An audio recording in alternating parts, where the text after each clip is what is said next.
धेरै पछि हिँडेर होला गाह्रो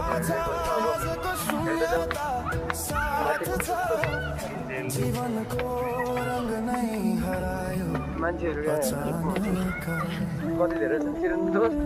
कस्तो लागिरहेको छ रमाइलो पनि लागिरहेको छ पनि लागिरहेको छ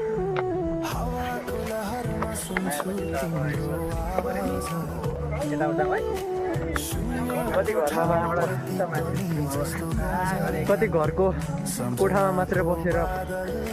दिनहरू बिताउने कहिलेकाहीँ यस्तो हाइकिङहरू यसो घुम्ने ठाउँहरू पनि आउनुपर्छ